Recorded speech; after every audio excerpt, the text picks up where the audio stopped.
Okay. Oversight Committee hearing para alamin ang mga pagkukulang sa implementasyon.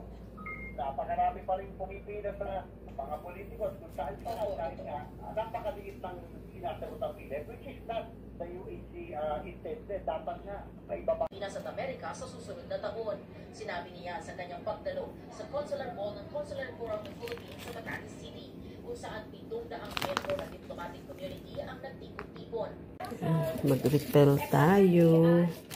Para kung gusto kong magluto na sinigang meron na akong separate, diba? Lalagyan natin sa freezer bag. Ayan.